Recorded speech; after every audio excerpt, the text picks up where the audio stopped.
Ouais, je pense qu'on peut commencer. Mhm. Du coup, merci d'être là pour cette conférence de report en ligne qu'on aurait pu voir en réel en octobre. Puis finalement, voilà, c'est bien comme ça aussi. Ça permet à peut-être plus de gens de pouvoir y assister. Euh, ah oui, pardon. Du coup, voilà, comme vous devez le savoir, nos journées sorcières d'automne ont été annulées et nous avions prévu de les reporter le week-end prochain.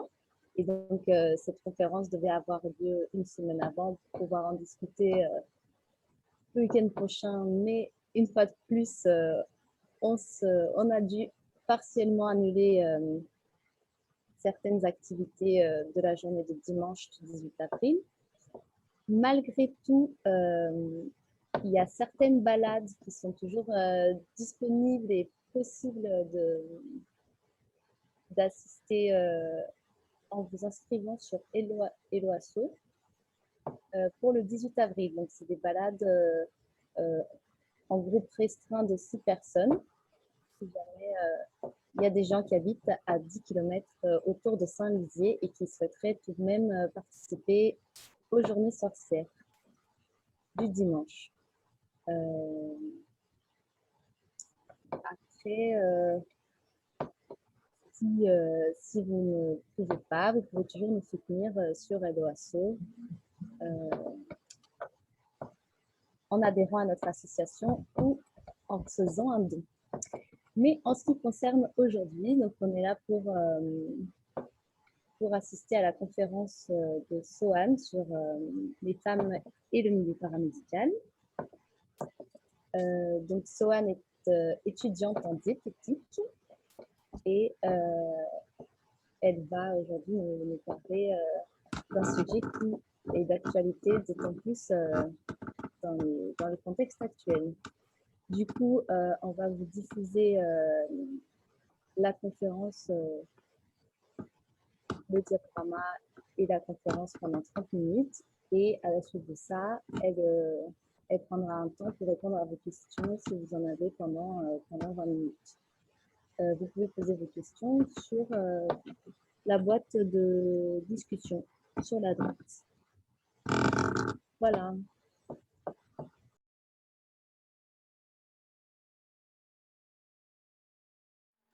Bonjour, alors je suis ravie de vous retrouver pour cette petite conférence à distance, du coup, dans le cadre des journées sorcières. Et aujourd'hui, comme le titre l'indique, nous allons parler du sexisme dans le milieu médical.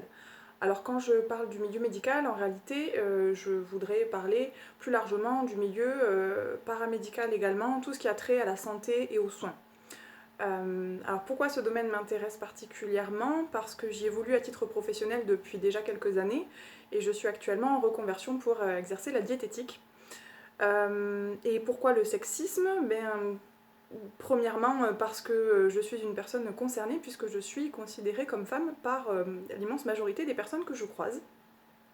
Et puisque nous allons parler de logique d'oppression et de discrimination, il est important que je vous précise d'où je vous parle pour que je situe les propos que je vais tenir dans un contexte plus personnel. Donc pour le coup, donc, je suis une personne trans, non binaire, plus précisément à genre. Je suis une personne blanche, mais je suis dans le même temps considérée comme femme par la plupart des personnes que je côtoie. Perçue comme telle, en tout cas. Donc par rapport au terme de femme qui apparaît dans le titre de la conférence, je voudrais préciser que j'ai utilisé ce terme de manière réductrice, mais qu'en réalité le contenu de ce qui va suivre s'adresse à toutes les personnes qui sont perçues comme femmes, qu'elles soient assignées femmes à la naissance, que ce soit des femmes cis, des femmes non binaires, des femmes trans ou des personnes intersexes. Je précise également que dans le déroulé de cette conférence, il va y avoir des mentions de choses qui peuvent être traumatisantes ou rappeler des traumatismes à certaines personnes, notamment des violences physiques, verbales, des mentions de viol, d'agression sexuelle, de sexisme bien évidemment, mais aussi de transphobie, racisme, grossophobie, validisme, on va également parler d'avortement. Alors il n'y a pas d'image, mais en tout cas ces sujets-là vont être abordés. Préservez-vous si ça vous touche particulièrement. Alors pour parler de sexisme dans le milieu médical, on va commencer par définir un petit peu tout ça. Et pour ce faire, je me suis référée à la définition du Haut Conseil à l'égalité entre les femmes et les hommes, qui a proposé une définition que je trouve assez juste et complète, et qui définit les actes sexistes durant le suivi médical par des gestes, propos, pratiques ou comportements qui soient exercés ou omis par des personnels soignants, que ces personnes soient des hommes ou des femmes d'ailleurs, n'a pas forcément d'importance, et ces personnes n'ont pas nécessairement l'intention d'être maltraitantes. Et pour autant, ces gestes, ces propos, ces comportements, ils s'inscrivent dans une logique de discrimination basée sur le sexe et sur le genre. Et ça peut prendre diverses formes, mais ça on va y revenir un petit peu plus tard. Alors je précise également dès le début que je vais mettre en lien en description de la vidéo si vous la regardez plus tard, ou je vais vous mettre ça dans le chat si vous la regardez en direct, toutes les références des choses qui apparaissent dans le PowerPoint, mais également des ressources qui vous permettront d'aller plus loin, notamment les adresses de certains sites internet, des numéros de téléphone, des choses qui peuvent être utiles. On ne peut pas parler du sexisme médical sans parler de l'humour carabin. J'ai mis des guillemets, ils sont énormes. En fait, le milieu médical, il est particulièrement sexiste déjà de l'intérieur. Ça ne concerne pas seulement les patients et les patientes. Beaucoup des personnes qui travaillent dans le milieu médical subissent le sexisme dans le cadre professionnel, notamment du harcèlement sexuel ou des actes à connotation sexiste et sexuelle. Et ça, c'est vraiment quelque chose de très important à garder en tête. Ça concerne tout le monde. Un exemple pour illustrer ça, c'est la tradition des fresques pornographiques, avec parfois des scènes de viol dans plusieurs salles de garde dans les hôpitaux français. Là, celle-ci, c'est une fresque qui a été recouverte au centre hospitalier universitaire de Clermont-Ferrand et qui a occasionné un scandale en 2015, donc c'est pas tout à fait vieux. On peut dire que c'est même récent. Si c'est quelque chose qui attise votre curiosité, je vous mets en lien un article sur les fresques dans les hôpitaux parisiens. Parce que c'est quelque chose c'est une tradition qui est encore d'actualité. Donc ça contribue du sexisme dans le milieu médical. Alors le milieu médical, c'est un milieu qui est principalement féminin. Beaucoup des personnes qui y travaillent sont des femmes considérées comme telles. Mais pour autant, c'est aujourd'hui encore majoritairement des hommes qui occupent des postes de pouvoir, que ce soit dans les hôpitaux et les services de santé d'une manière générale, mais aussi dans l'enseignement. Et tout ça va aussi conditionner la pratique des pratiques médicales, mais aussi la façon dont sont maintenues les pratiques sexistes. Par exemple, dans la profession des chirurgiens et chirurgiennes, il y a seulement 20% de femmes. Par contre, dans le corps de métier des sages-femmes, elles sont 97%. Et cette répartition inégalitaire et inéquitable entre les genres, elle va se répercuter sur la façon dont les instances décisionnaires vont orienter les politiques de santé. Alors par exemple, en ce qui concerne la clause de conscience concernant l'avortement, l'IVG en France, qui est considérée d'ailleurs par certains juristes comme étant plus une clause inconditionnelle de refus que comme une clause de conscience, puisqu'elle permet à n'importe quel professionnel de santé de tout simplement refuser de pratiquer l'avortement sans avoir de motif spécifique à exposer, et cette pratique peut être faite de manière discriminante, c'est-à-dire qu'un professionnel de santé peut décider de pratiquer les avortements sur certaines personnes et pas d'autres, sans avoir à en justifier pour autant. Et l'an dernier, il y a une proposition de loi qui a été passée à l'Assemblée proposant tout un tas de réformes, dont l'allongement du délai d'accès à l'IVG et la suppression de cette clause de conscience. Eh bien, le Conseil de l'Ordre des médecins, qui contient du coup, comme on l'a vu dans la slide précédente, seulement 12% de femmes, s'est opposé fermement à la suppression de cette clause de conscience. Il faut savoir que cette proposition de loi, elle n'a malheureusement pas pu aboutir, puisqu'il y a eu une forme d'obstruction politique opérée par des partis de droite qui ont déposé, que je retrouve le chiffre, 478 amendements ce qui a eu pour effet bien évidemment de rendre impossible les échanges sur ce sujet et donc de faire retirer cette proposition de loi. Alors le sexisme dans le milieu médical, il va se présenter de différentes manières. Et il est pourtant interdit, légalement. C'est prévu dans le Code de la santé publique, c'est écrit noir sur blanc. Et pour autant, il y a plusieurs manifestations différentes que j'aimerais détailler avec vous pour que vous preniez conscience, si ce n'est pas déjà le cas, en fait, de l'ampleur du phénomène.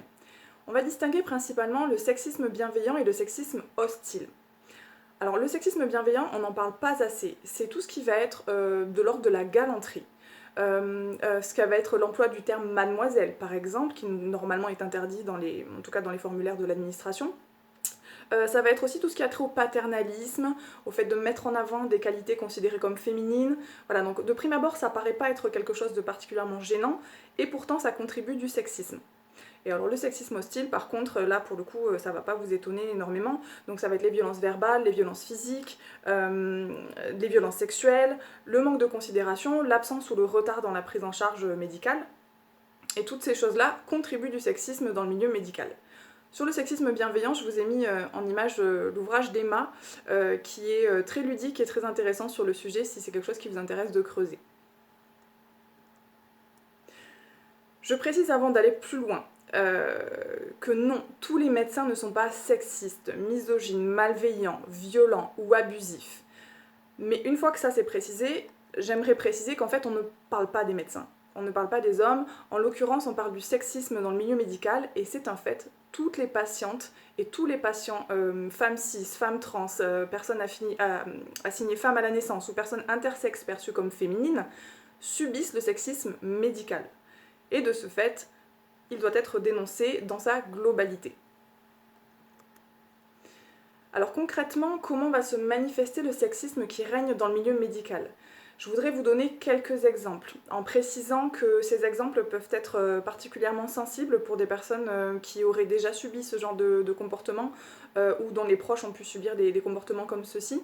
Donc prêtez attention à comment vous vous sentez quand je vais énumérer ces choses-là et n'hésitez pas à couper si c'est trop sensible pour vous. Donc en gros, si vous avez entendu des réflexions ou des jugements sur votre apparence physique, votre pilosité, votre tenue, votre poids, votre sexualité, si on vous a imposé de vous déshabiller sans nécessité, si vous avez été l'objet de regards déplacés, si on vous a demandé si vous étiez marié ou si on vous a appelé mademoiselle, si on a demandé l'avis ou l'accord de votre conjoint ou de votre parent alors que vous étiez majeur, si on vous a questionné sur vos pratiques sexuelles sans motif médical, si on vous a demandé si vous aviez des enfants sans raison médicale, si vous avez subi des injonctions à la parentalité, si vous avez été entravé dans l'accès à l'IVG, que ce soit par des réflexions destinées à vous faire douter, un refus sans motif médical, une perte de temps dans les délais de prise de rendez-vous, des tentatives de culpabilisation, ou lorsqu'on vous a fait écouter les battements du cœur du fœtus. Si vous avez été entravé dans l'accès à votre choix de contraception, je pense notamment aux dispositifs intra-utérins ou à la stérilisation, si votre gêne lié au caractère intime de la consultation n'a pas été prise en compte, si on a minimisé les symptômes que vous décriviez, si on a minimisé l'impact des traitements hormonaux sur votre sexualité, si on a minimisé votre ressenti de la douleur, si vous faites partie des nombreuses femmes parmi lesquelles les infarctus sont sous-diagnostiqués, si vous souffrez d'endométriose et avez eu de grandes difficultés à obtenir ce diagnostic et un traitement convenable, si vous avez subi l'hypermédicalisation de votre accouchement, si on vous a imposé des examens ou pratiques gynécologiques non nécessaires, par exemple un frottis avant 25 ans alors que vous étiez en bonne santé, des touchés vaginaux répétés pendant un accouchement, une épisiotomie sans réelle nécessité, le point du mari qu'on ne présente plus, ou un examen vaginal pour reconduire une contraception orale, si vous avez subi d'autres gestes médicaux sans visée médicale, si votre consentement n'a pas été recueilli explicitement, si vous avez subi des touchés vaginaux ou autres gestes médicaux non consentis, si on vous a prescrit des anxiolytiques ou un suivi psy plutôt que d'explorer la dimension physiologique de vos troubles, si votre prise en charge ou l'accès à des soins a été ralenti en raison de votre genre ou de votre sexe, si des soins vous ont été refusés en raison de votre genre ou de votre sexe, si on vous a fait des réflexions ou des propositions sexuelles, et enfin si vous avez subi des attouchements, voire un viol.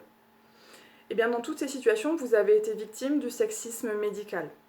Bien évidemment, ça n'est pas exhaustif. Ce sont des exemples que j'ai pu trouver dans des publications scientifiques notamment qui parlent du sexisme dans le milieu médical, que j'ai pu glaner dans des témoignages auprès de certaines associations et que j'ai trouvé suffisamment généralistes pour les compiler et vous les présenter aujourd'hui.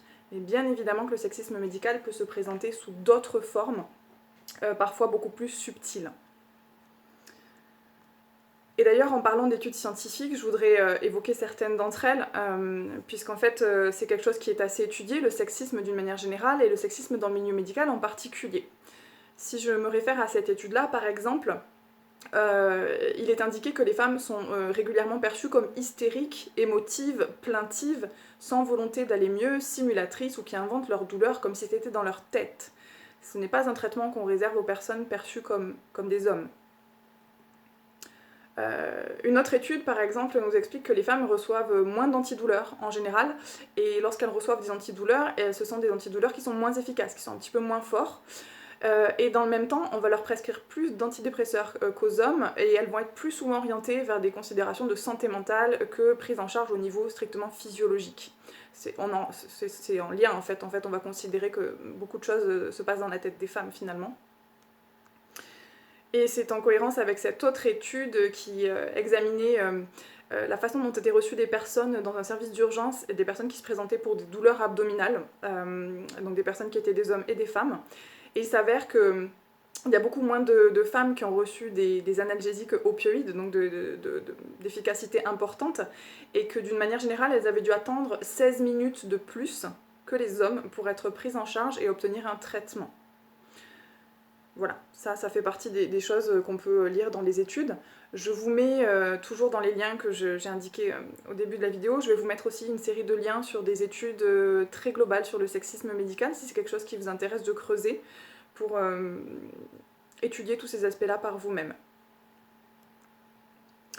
Alors le sexisme médical, il a des conséquences très importantes. Premièrement, sur la personne déjà victime du sexisme, qui va perdre l'estime d'elle-même, peut-être se sentir culpabilisée, et il peut y avoir bien évidemment des réactions traumatiques assez importantes, puisque vous avez entendu dans les situations que j'ai pu énumérer qu'il y avait des choses qui peuvent être quand même assez lourdes à gérer, que ce soit physiquement ou émotionnellement. Et l'autre conséquence du sexisme médical, c'est aussi une conséquence sur la relation que les patients et les patientes ont avec les personnels soignants. Puisque lorsqu'on ne se sent pas en sécurité dans la relation entre patient-patiente et personnel soignant, on peut être amené à mentir à son médecin, à ne pas oser poser de questions de peur d'être jugé, à ne pas donner certaines informations parce qu'on n'a pas confiance ou on a peur du regard de son médecin, et ça peut empêcher parfois d'établir un bon diagnostic et donc d'être soigné correctement. Et ça peut, de manière aussi plus conséquente, finalement, amener certaines personnes à ne plus vouloir consulter un médecin, et donc de ce fait à manquer les chances d'être prises en charge convenablement et donc d'être en bonne santé. Puisque voilà, en fait, on n'est pas en train de parler uniquement de... voilà, j'ai cité par exemple le fait d'utiliser le terme mademoiselle, mais ça s'intègre dans quelque chose de beaucoup plus grand avec des conséquences très importantes, et l'ensemble doit être dénoncé. Il n'y a pas de sexisme qui soit tolérable finalement, puisque toutes les formes de sexisme contribuent à cette même réalité. Alors, il y a des façons de réagir à ça. Je ne vais pas vous proposer de solutions miraculeuses pour que nos gouvernants prennent des décisions radicales qui nous permettent d'éradiquer le sexisme dans le milieu médical. Par contre, je vais vous proposer quelques petites choses pour prendre soin de vous, déjà. La première chose, ça serait de trouver une oreille attentive et bienveillante pour pouvoir parler en toute confiance de comportements ou de propos sexistes dont vous avez été victime. Alors, je vous renvoie par exemple, il y a le groupe Facebook de l'Institut de recherche et d'action pour la santé des femmes, n'importe quel groupe finalement un tant soit peu féministe dans lequel vous pourriez vous exprimer, normalement vous trouverez une écoute bienveillante par rapport à ça. Après, il y a un numéro spécifique pour les violences faites aux femmes qui est le 3919. Et vous avez aussi le numéro du planning familial qui peut vous accompagner sur le sexisme, mais aussi sur tout ce qui a trait à la sexualité, à la contraception et à l'IVG d'une manière générale. Pourquoi c'est important ? Vous avez sûrement besoin d'extérioriser à un moment ou à un autre ce que vous avez ressenti, ce que vous avez ce que vous avez vécu, de manière à ne pas porter une charge de culpabilité qu'on évoquait tout à l'heure, et à ne pas rester possiblement pour certaines personnes dans l'illusion d'avoir été actrice et peut-être même responsable de la situation que vous avez vécue, parce que ça n'est jamais le cas. Vous n'êtes jamais responsable du sexisme que vous vivez. Une autre étape, qui est peut-être plus difficile celle-ci, mais je la mentionne parce qu'elle est importante dans une logique plus globale. Pour les personnes qui s'en sentent l'énergie, la capacité émotionnelle et les ressources d'une manière générale, il est important de dénoncer les faits qui vous sont arrivés et également son auteur. Ça peut être un simple courrier à la direction de l'établissement de santé concerné. C'est particulièrement pertinent quand c'est dans le cadre d'un hôpital public, par exemple. Donc ne pas hésiter du coup à écrire, à relater ce qui s'est passé pour bousculer un petit peu le professionnel de santé ou la professionnelle de santé qui aura été actrice et responsable d'un comportement sexiste. Ça peut également faire l'objet d'un signalement auprès de l'institut que je citais précédemment, qui peut utiliser ces signalements à visée statistique, mais aussi pour que vous soyez mis en relation, si vous le souhaitez, avec d'autres victimes de la personne que vous avez dénoncée. Ça peut être quelque chose de très soutenant aussi de réaliser que vous n'êtes pas la seule personne à avoir subi ce genre de choses et vous n'êtes pas la seule personne à avoir été victime du professionnel de santé dénoncé. Une autre étape, ça peut être de porter plainte auprès du conseil départemental de l'ordre des médecins, avec la conscience que c'est un institut principalement masculin et pas forcément très au fait de ces choses-là. Et également avec la limite suivante qui est que c'est un recours d'ordre administratif. Donc ça peut quand même occasionner des sanctions disciplinaires qui peuvent aller jusqu'à la radiation, donc empêcher la personne d'exercer sa fonction médicale. Un autre recours, ça peut être de saisir le défenseur des droits, surtout si la personne travaille dans un établissement public. Et de manière ultime, une plainte auprès du procureur de la République qui est un recours juridictionnel qui peut occasionner une sanction pénale et une indemnisation financière. J'ai trouvé assez ironique de mettre Lady Justice, la petite statuette sur ce slide, qui est censée représenter une justice qui est pourtant assez souvent encline à laisser passer des comportements masculinistes et sexistes, et qui est souvent représentée de manière très sexualisée. Et je trouvais ça assez ironique et presque drôle finalement de vous la présenter dans ce contexte-là. J'ai un humour un peu particulier, j'en conviens. Une autre façon de réagir face au sexisme médical, c'est face à l'inaction de nos politiques et de nos dirigeants pour améliorer tout ça. Je pèse mes mots, hein, j'ai bien dit inaction et je le pense. Je pense que les actions qui sont aujourd'hui mises en place ne sont pas suffisantes. Elles sont ridiculement superficielles. Et pour autant, il y a des choses que vous pouvez faire, vous, pour vous préserver. La première d'entre elles, c'est de favoriser le recours à des soignants et des soignantes qui sont safe, des personnes dont vous avez la certitude qu'elles ne vont pas vous confronter à des comportements sexistes. Et pour ça, il existe des listes. Il existe des listes de soignants, notamment une liste, donc la première que je cite ici, qui est de soignants à tendance féministe. Une autre liste sur des psys, d'une manière générale, psychologues, psychiatres, psychothérapeutes. Il existe d'autres listes, notamment pour ce qui concerne la stérilisation, parce que c'est très particulier, notamment en France, c'est très difficile d'y accéder. Donc il y a deux groupes que je vous mets en lien, dont un qui est spécifique aux personnes child-free, donc des personnes qui n'ont pas d'enfants et qui ne souhaitent pas avoir d'enfants, donc c'est une approche encore différente. Des ressources pour avoir des coordonnées de médecins et de personnel soignant qui vont vous accueillir avec bienveillance et sans sexisme, avec des considérations d'IVG. Et le numéro du planning familial qui peut vous accompagner dans cette démarche également. Donc ça, c'est les façons de vous éviter finalement des comportements sexistes dans votre parcours médical. Il me paraît important de préciser que le sexisme peut être cumulé avec d'autres formes de discrimination. On peut être perçu comme femme et on peut être une personne grosse dans le même temps. Et auquel cas, le rapport à l'accompagnement médical n'est pas le même non plus. Je vous mets en lien le site d'un collectif qui s'appelle Gras Politique, qui référence des soignants qui ne sont pas grossophobes, tout simplement. En sachant que la grossophobie, donc c'est une discrimination basée sur l'apparence et la corpulence surtout du coup de la personne. Et la grossophobie, ça commence par faire des commentaires péjoratifs sur la corpulence d'une personne et par imaginer que cette personne est grosse parce qu'elle mange trop ou elle n'a pas assez d'activité physique. Ce qui est faux dans la plupart des cas. Donc voilà, ça fait partie des choses que je voulais vous transmettre également, en sachant que ça n'est pas tout. Il y a également le racisme qui peut être cumulé avec le sexisme. Je vous renvoie à la vidéo de Keyholes and Snapshots que j'ai mis en icône, qui nous parle de l'histoire du racisme médical et qui cite notamment le syndrome méditerranéen, donc c'est quelque chose qui est enseigné aux professionnels de santé.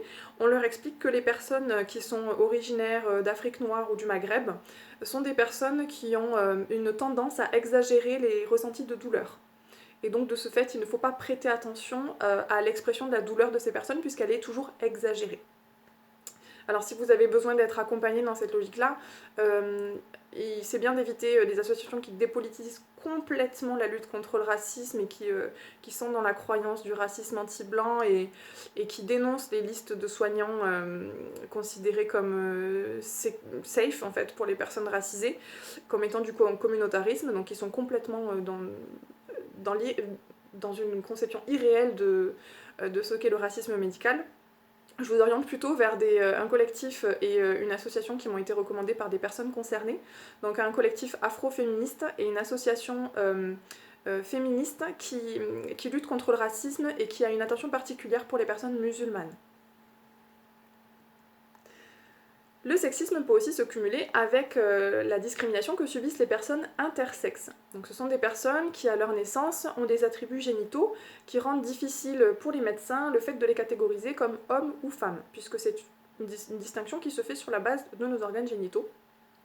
Et en France encore aujourd'hui, ces enfants-là sont très souvent mutilés pour rentrer absolument dans une case féminine ou masculine, donc elles subissent très rapidement ces premières violences médicales et leur vie est généralement une suite de longues violences médicales auxquelles peut s'ajouter le sexisme si elles sont perçues comme femmes, bien évidemment.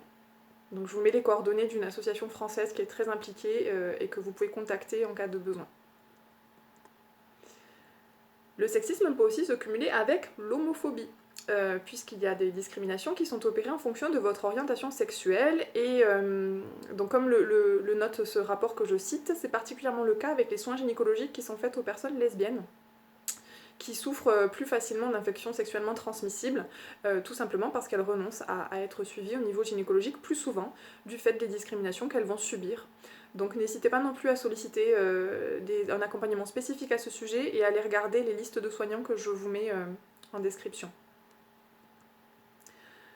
Le sexisme peut aussi se cumuler avec le validisme, qui consiste à discriminer les personnes en fonction d'une forme de handicap. Et il y a cette association en France qui est assez intéressante puisqu'elle est spécifique à l'accompagnement des femmes handicapées qui subissent des violences et que vous pouvez contacter pour avoir plus d'informations et éventuellement solliciter des coordonnées de personnel soignant. Je n'ai pas trouvé de liste, mais ça doit être trouvable. En tout cas, je pense qu'elles peuvent vous accompagner à ce titre.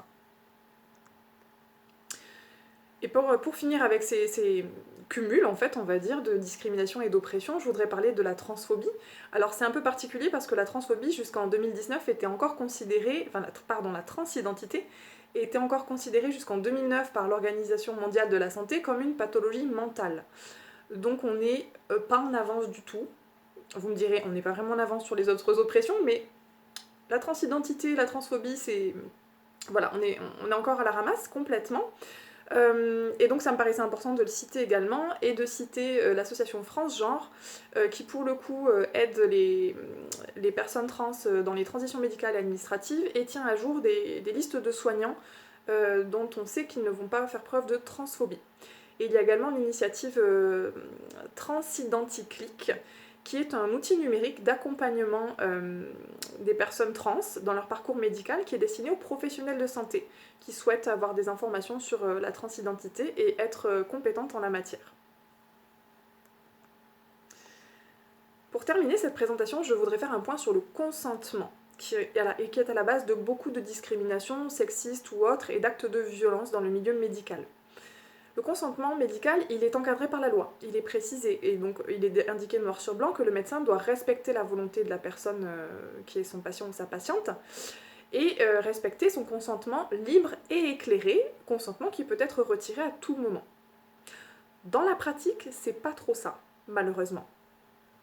Et je voudrais préciser que vous pouvez garder en tête à tout instant, que ce soit dans le contexte médical ou intime, professionnel, amical, en tout temps et tout endroit, votre consentement, il doit être volontaire, il doit être clair, spécifique et révocable. C'est-à-dire qu'à n'importe quel moment, votre consentement peut être retiré. Important aussi, votre consentement doit être donné lorsque vous êtes en capacité de consentir. Si vous êtes alcoolisée, endormie, inconsciente, vous n'êtes jamais consentante. Jamais. C'est important que vous gardiez ça en tête et que vous puissiez vous en prévaloir auprès des personnes avec lesquelles vous interagissez. Je vais pouvoir conclure sur cette présentation en précisant que je vais donc bien évidemment vous mettre toutes les ressources et les liens par rapport à ce que j'ai déjà évoqué. Je rajoute quelques autres ressources qui me paraissent pertinentes de vous transmettre.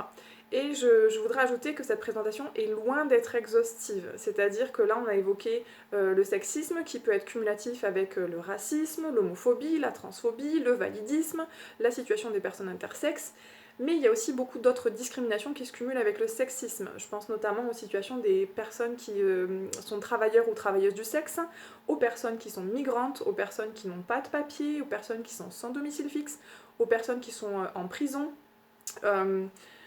Toutes ces catégories de personnes finalement qui sont discriminées et qui peuvent également subir le sexisme et tout ça vient se cumuler et rendre le parcours médical encore plus compliqué. Sur ce, je voulais vous remercier du coup d'avoir été attentif et attentif à cette présentation. Vous pouvez me retrouver sur ma chaîne YouTube et sur ma page Facebook. Et s'il y a une chose qui est importante à garder en tête par rapport à cette présentation, c'est que vous êtes toujours légitime à vous exprimer par rapport à votre vécu et à votre ressenti, et qu'il est particulièrement important d'écouter respectueusement et avec bienveillance les personnes concernées par rapport aux discriminations qu'elles subissent, que ce soit dans le milieu médical ou dans n'importe quel autre contexte.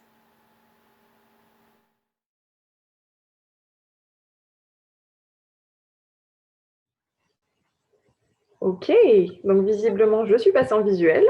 J'espère que c'était audible et que c'était bien visible de tous et de toutes.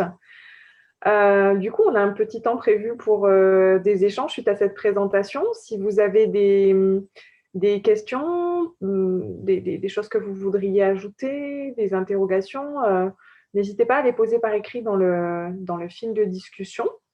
Peut-être des témoignages aussi, des choses pour compléter, pour enfoncer le clou, pour me corriger aussi, si vous en avez envie, me contredire, c'est permis aussi, bien évidemment, tout est permis. Alors, on a Lucie qui indique qu'elle veut bien poser une question, mais on t'invite à le faire par écrit, si c'est possible pour toi. Et je me ferai un plaisir d'essayer d'y répondre.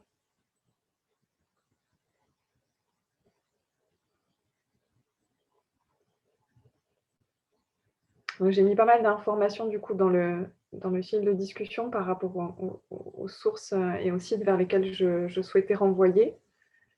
N'hésitez pas à y recourir et vous les retrouverez ensuite sur nos chaînes YouTube également, en plus de l'enregistrement.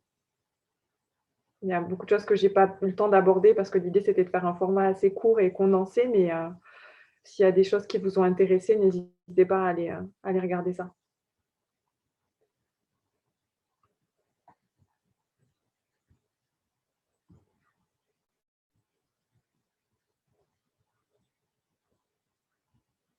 Ok. Est-ce que ça vous a complètement estomaqué au point de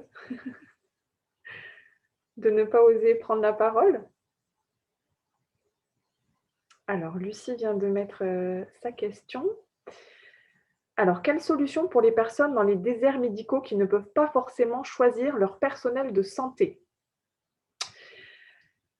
Eh bien, c'est une excellente question parce que ça concerne de plus en plus de personnes.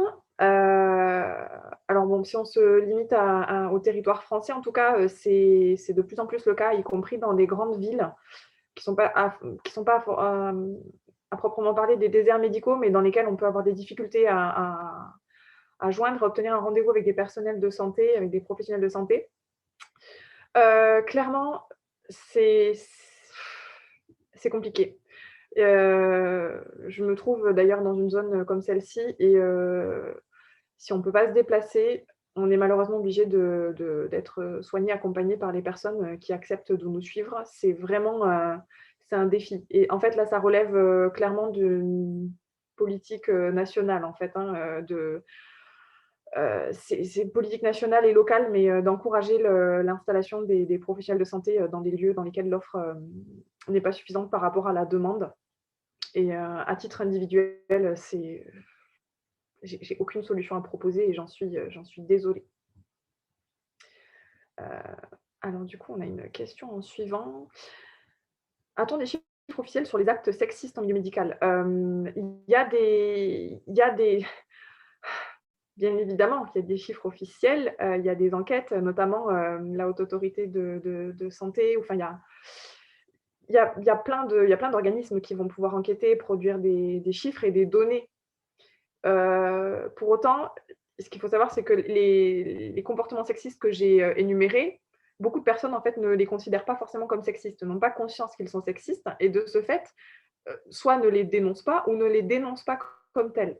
Donc déjà, à ce niveau-là, il y a un gros filtre qui fait qu'on on n'a pas forcément conscience de que ça relève du sexisme, donc on ne le désigne pas comme tel. Donc d'ici à ce que ça soit comptabilisé dans les chiffres officiels, ça nécessite quand même, je pense que les chiffres sont vraiment minorés en comparaison avec la réalité, de la même manière qu'on sait bien que les chiffres officiels sur les agressions sexuelles et les viols sont infiniment plus petits que ce que les personnes concernées vivent dans la réalité. Donc oui, des chiffres, il y en a. Est-ce qu'ils reflètent la réalité? Non, clairement pas. Alors, je trouve une question en suivant. J'essaie de faire défiler. Est-ce qu'on peut poser la question avec le micro? Ah, visiblement, c'est possible. Est-ce que tu m'entends? Oui, je t'entends. Est-ce que tout le monde entend Julia? Ou est-ce qu'il faut... Oui, super, donc j'ai pas besoin de répéter. On t'écoute, Julia. Merci déjà pour ta présentation, c'était super intéressant. Moi, j'ai une question sur le consentement. Alors, c'est une notion, enfin, je préfère prévenir par avance, c'est une notion à laquelle j'adhère totalement et je suis désolée par avance si ma question est mal perçue. Mais en fait, j'ai un proche, une de mes proches qui est médecin anesthésiste et qui, elle, a reçu un dépôt de plainte d'une personne qui avait accouché par césarienne. Et donc, en fait, la personne avait accouché par césarienne parce qu'elle ne pouvait pas accoucher par voie normale, entre guillemets. Par voie basse. Et donc, en fait, apparemment, elle n'a pas été d'accord avec le fait d'accoucher par césarienne. Donc, elle a déposé plainte contre le médecin anesthésiste que je connais. Et pour sa défense, en fait, elle me disait que voilà, la personne qui est médecin me disait qu'en fait, il y avait une nécessité vitale derrière, sinon la mère pouvait éventuellement mourir. Donc, qu'est-ce qu'on fait en fait quand on fait face à ce genre de situation? Qu'est-ce qu'il faut prioriser? C'est très, très délicat. C'est un très bon exemple du coup, parce qu'effectivement, dans le milieu médical, on a amené à vivre des situations qui nécessitent des prises de décision rapides et vitales, comme tu le disais. Alors, je pense que... Alors, je ne connais pas le contexte exact, mais ce qu'il aurait été intéressant de faire, si ça avait été possible, en tout cas, ça aurait été que la personne concernée qui a accouché, du coup, arrive à contacter ce médecin de manière à avoir un échange préalable et que le médecin soit en mesure de lui exposer en fait les raisons et le contexte qui justifiaient cette décision. Et le fait que le médecin n'ait pas recueilli son consentement pour ce choix en fait, qui a été fait sans son consentement. C'est parfois pas évident d'arriver à contacter un médecin et d'arriver à avoir un échange là-dessus, et d'autant plus qu'une personne qui est en train d'accoucher, elle n'a pas une perception très... alors on parlait tout à l'heure du caractère conscient qui est important pour exprimer son consentement. On vit des choses très fortes quand on est en train d'accoucher, que ce soit physiquement, en termes de douleur, en termes de stress, en termes d'émotions en général, et on n'est pas forcément conscient ou consciente de tout ce qui se passe. Et du coup, c'est vraiment une situation extrêmement particulière et je suppose que si ça s'est passé exactement comme tu le décris, un échange franc et sincère entre le médecin et cette personne aurait pu peut-être apaiser la situation et ne pas aboutir sur une démarche judiciaire. Mais ce ne sont que des suppositions. Et c'est très délicat. Mmh. D'accord, ouais. Oui, ça serait intéressant que les médecins, en fait, fassent la démarche eux-mêmes de contacter là où le patient au préalable pour en discuter, quoi. Au préalable ou même après coup, du coup, si ça n'a pas été discuté avant, ou inversement, que la patiente ou le patient, du coup, n'hésite pas à faire cette démarche-là. Alors, je dois bien avouer que beaucoup de médecins sont un peu fermés à ça et il y a quand même une attitude assez hautaine et condescendante dans le milieu médical. Mais il y a des exceptions et je pense à notamment un gynécologue obstétricien de ma connaissance qui n'hésite pas de lui-même, quand il se rend compte qu'il y a eu un problème, à recontacter ses patientes pour s'excuser ou qui accueille avec énormément de bienveillance les critiques qui lui sont faites a posteriori et qui écoute et qui s'excuse et qui prend note en fait pour ne pas reproduire des comportements. C'est très rare, mais ça existe et je pense que c'est important d'encourager ces démarches-là. D'accord. Merci. Avec plaisir. Alors, je cherche à remonter le fil de discussion pour retrouver les questions. Alors, Lucie nous demande, y a-t-il des sensibilisations sur ces thématiques dans les formations actuelles des étudiants en médecine et autres, peut-être avec des assos?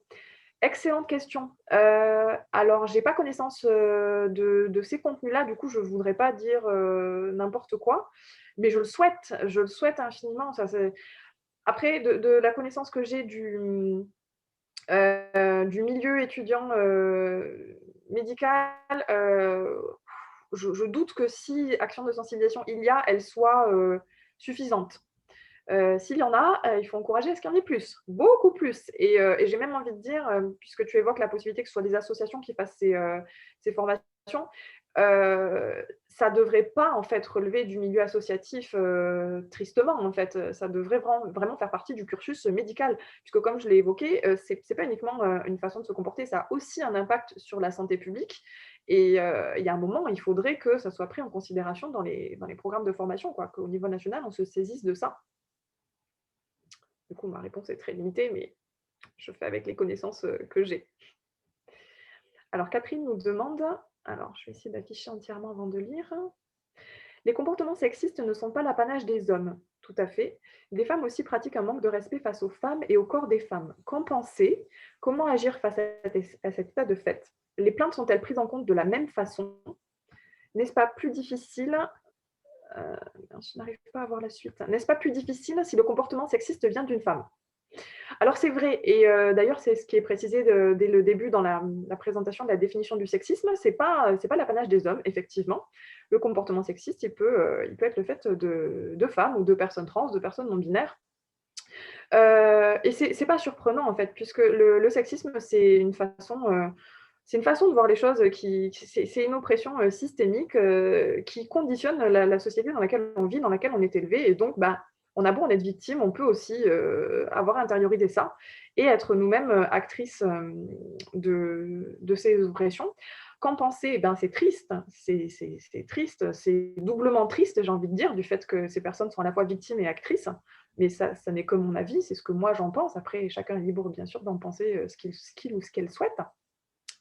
Comment agir face à cet état de fait? De la même manière qu'on agirait auprès des hommes, en fait, c'est de la sensibilisation, c'est d'en parler comme on est en train de le faire ce soir, c'est de, pas forcément dans des grandes théories, mais de prendre le temps de décrire en fait ce qu'est un comportement sexiste, en quoi il est sexiste et quelles en sont les conséquences. De mesurer que le sexisme il réside aussi dans des petites choses. Et c'est un état d'esprit, du coup, c'est pas tant un comportement, c'est une discrimination, et du coup d'essayer de faire prendre conscience que ça se loge dans des choses parfois très simples et qu'on perçoit comme anodines, mais qui n'en sont pas. Et est-ce que les plaintes sont prises en compte de la même façon? Je ne sais pas. Je ne sais pas du tout ce qu'il en est à ce niveau-là. Et est-ce que c'est plus difficile? Alors, la question est très large, mais je pense que c'est plus difficile de le percevoir pour beaucoup de personnes. Pour beaucoup de personnes, ce n'est pas encore clair qu'une une femme médecin peut être sexiste. On le soupçonne moins, en fait. Donc, du coup, ça peut être difficile dans ce sens où c'est plus difficile à percevoir pour beaucoup de personnes. Alors, si je descends un peu plus, Laurent qui nous dit qu'il nous voit le lien pour dénoncer les violences obstétricales avec l'IRASF et demande s'il y a un site ou un endroit pour dénoncer de façon plus générale ces comportements, à part l'ordre des médecins, où il y aurait un accueil plus proactif dans le soutien des victimes de sexisme. Alors, je n'ai pas trouvé de choses plus généralistes que cet institut-là. En tout cas, sans aller sur une démarche administrative ou judiciaire. Et je voudrais d'ailleurs repréciser, parce que je l'ai déjà dit, mais c'est peut-être pas clair, que c'est vraiment pas quelque chose d'obligatoire. C'est vraiment mieux, ça aide à faire avancer les choses, mais c'est extrêmement coûteux. C'est pas que du temps, c'est vraiment quelque chose qui peut être bouleversant pour beaucoup de personnes de faire ces démarches-là, et tout le monde n'est pas en capacité de le faire. Donc, avoir un accueil plus proactif et soutenir les victimes de sexisme, notamment le 3919 peut permettre aussi d'avoir un soutien, les groupes féministes d'une manière générale, mais pas que. Et après, des choses peut-être plus spécifiques en fonction du comportement sexiste en question, du milieu dans lequel c'est arrivé, de la spécificité de ce comportement, du coup, d'essayer de trouver peut-être des groupes de parole ou des choses comme ça. Mais en tout cas, ne pas hésiter à demander de l'aide, c'est une bonne chose. J'ai référencé ce qui était en ma connaissance et j'ai malheureusement pas connaissance d'autres choses, mais ce sont des choses qui fonctionnent plutôt bien. Alors, il y a une personne que je vais lire du coup qui a l'air de me proposer une réponse. Donc, Margot Marie qui nous dit que pour l'école de médecine, les cours d'éthique, les interventions sur le sexisme, etc. et la prise en charge globale des maladies liées aux femmes ou assimilées sont minimes, voire inexistantes. Témoignages d'amis médecins, sages-femmes qui se sont formés tous et toutes seules. La notion de corps et de personne sont séparées dès le début des études. Voilà, bon, du coup, ça présage rien de bon tout ça, mais ça confirme ce que j'évoquais, c'est vraiment pas terrible. Et Laurent, du coup, qui indique, oui, le 3919, effectivement, c'est un numéro qui est très généraliste. Je ne connais pas son mode de fonctionnement exact, mais c'est un numéro d'ampleur nationale et du coup, on peut en espérer des résultats et un soutien convenable. Je le souhaite. On a une question supplémentaire qui nous demande, dans le milieu paramédical, périmédical, etc. Oui, du coup, je n'ai pas précisé cette notion-là, mais évidemment, on parle beaucoup du milieu médical, mais ça a trait finalement à tout ce qui est en lien avec le soin, la thérapie conventionnelle ou alternative d'ailleurs. Hein. C'est le rapport de soin induit quelque chose d'assez spécifique en termes de sexisme, et ce qu'on a évoqué comporte toute cette dimension-là. Donc, du coup, la question, donc, dans le milieu paramédical, périmédical, on retrouve beaucoup de propos essentialistes. Oui, l'homme est ceci, la femme est cela. N'est-ce pas une forme légère de sexisme qui peut induire des différences de traitement ? Alors, ce n'est pas une forme légère de sexisme, c'est une forme aggravée de sexisme. C'est la base, c'est le fondement du sexisme, l'essentialisme. C'est attribuer aux hommes certaines caractéristiques et aux femmes certaines caractéristiques. On trouve beaucoup ça, effectivement, dans le milieu paramédical ou périmédical, et je pense notamment à des thérapies alternatives ou des choses en lien avec le développement personnel, où on a par exemple le féminin sacré. C'est extrêmement problématique d'un point de vue du genre et du sexisme.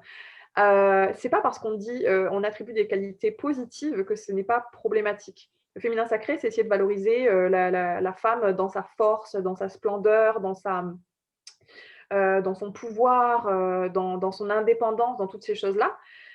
Mais c'est dans le même temps extrêmement réducteur. On est en train toujours de poser des étiquettes sur une femme qui est censée correspondre à ces critères-là. Sur la base de quoi ? On ne sait pas. C'est complètement... il ne faut pas oublier que le genre, ça reste une construction sociale. C'est quelque chose de très variable et que c'est ce qu'on en a fait avec ces stéréotypes de genre qui permettent l'oppression patriarcale et les stéréotypes sexistes.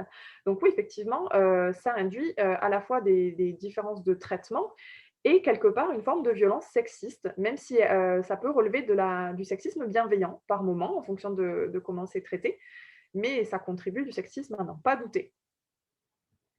Et oui, tout à fait, Lucie nous dit on peut aussi parler des discriminations par rapport aux classes sociales, et c'est clairement la première discrimination en termes de soins médicaux.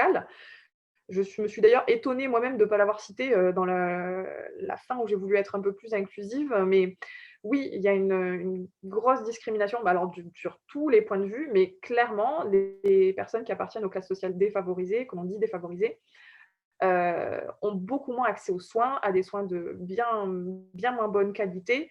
Et ça se cumule effectivement avec le sexisme, parce que si vous êtes une femme ou considérée comme telle et que vous appartenez à une classe sociale défavorisée, votre santé souffre de cette condition. Tout à fait. Merci pour la précision. Voilà, du coup, ça fait bientôt 1 heure. OK. Donc, s'il n'y a plus de questions, peut-être une dernière question. Alors, je n'en vois pas arriver. Je ne l'ai pas précisé dans la conférence, mais peut-être que je peux le dire ici. Alors ça, oui, c'est une demi-information du coup. J'ai cité des numéros de téléphone de soutien. Il existe un numéro de téléphone pour les violences faites aux femmes qui est accessible aux personnes qui sont sourdes ou malentendantes. Il y a des numéros spécifiques et je ne l'ai pas en tête. Je m'étais promise de le garder pour le communiquer et je ne l'ai pas. J'en suis désolée, mais je tenais quand même à le préciser dans une logique d'inclusivité.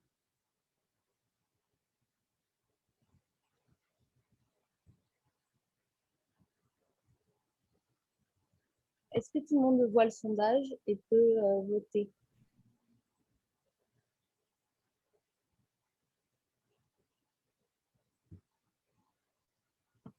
Ça semble marcher. Super. Oui, j'ai vu une fenêtre avec un sondage s'afficher. Je dois bien avouer que je l'ai fermée pour pouvoir continuer à voir ce qui se passait. Pas de problème. Mais si vous avez quelques secondes du coup pour répondre, pour cliquer sur les cases du sondage, ça serait fort sympathique. Merci pour les personnes qui ont participé.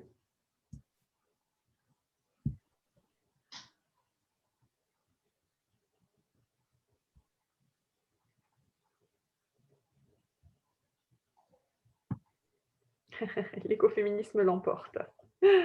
Les résultats en direct. Lucie demande comment être au courant de mes prochaines conférences ou des prochaines conférences, je ne sais pas du coup. En suivant la page Facebook des Journées sorcières, je pense. Super. Et pour les personnes qui n'ont pas Facebook, il me semble que sur le site internet, c'est aussi... Oui. Ouais, c'est aussi visible sur le site internet de l'association.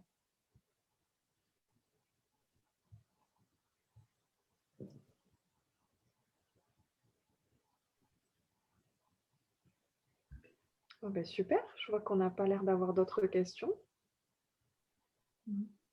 Merci, en tout cas, c'était chouette de pouvoir vous proposer ce contenu ce soir et de répondre à vos questions.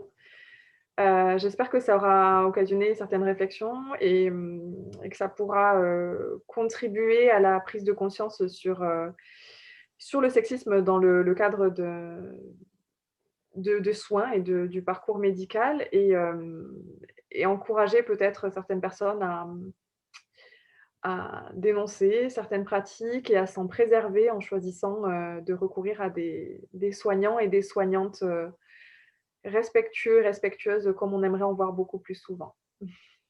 Merci à toi. Bonne soirée à tout le monde.